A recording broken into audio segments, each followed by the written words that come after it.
présentation à faire devant un public, soit lors d'un séminaire de votre entreprise ou encore d'une revue client ou d'un café expert, peu importe.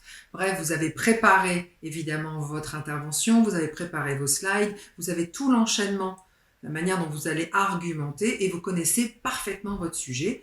Donc, on peut dire que vous êtes OK, non? Eh ben non. Eh ben non.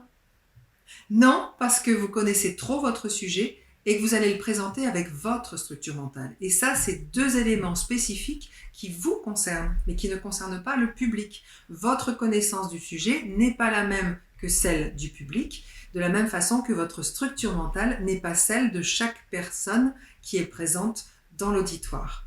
Ça veut dire quoi? Ça veut dire que lors de votre présentation, quand vous allez dérouler vos slides, si vous ne faites pas attention à donner les clés de lecture pour faciliter la lecture des slides, eh bien vous allez demander un effort excessivement important aux gens. Alors ils s'en rendent pas forcément compte, mais en termes énergétiques, en termes de concentration, en termes de mobilisation de neurones pour arriver à vous suivre entre ce que vous dites et les slides, ça va leur demander un effort énorme. Et cette énergie qui est mise à comprendre vos slides, elle n'est pas mise à adhérer au sujet.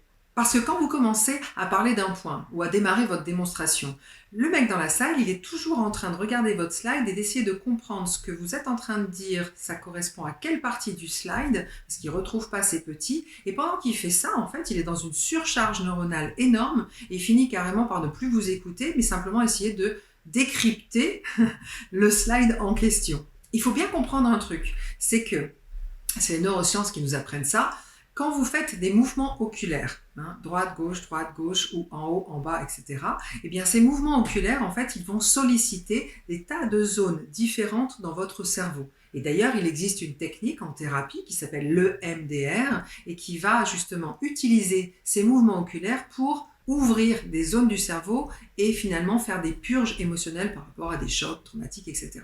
Vous, dans une présentation, on n'est pas dans la partie thérapeutique, quoique, votre idée à vous, c'est que dans la salle, eh bien, en fait, il y ait le moins possible de mouvements oculaires à chercher sur le slide où est l'info qui cherche, parce que quand vous faites faire ça à votre public, qu'est-ce qui se passe? Il y a plein de zones du cerveau qui sont sollicitées. C'est un peu, en fait, comme si vous ouvriez d'un seul coup sur votre ordinateur 50 fenêtres en même temps. Il y a juste surchauffe. Et toute cette énergie à ouvrir toutes ces fenêtres, c'est autant d'énergie en moins pour l'intégration du sujet, la compréhension, l'adhésion et la mobilisation. Autrement dit, toute votre préparation et tous vos jolis slides, ils ont servi juste à atteindre l'objectif inverse de ce que vous vouliez les convaincre, vous les avez épuisés. Donc, une fois que vous avez préparé vos slides, posez-vous 2 secondes et regardez votre articulation d'argumentation et posez-vous la question, est-ce qu'un novice arrive à me suivre? Est-ce que mes slides sont clairs, faciles à lire? Est-ce que j'ai un guide pour aider à la lecture de ces slides? Comme ça, vous embarquez votre public et toute son énergie est concentrée sur votre sujet, pas sur le fait de décrypter vos slides. Ciao!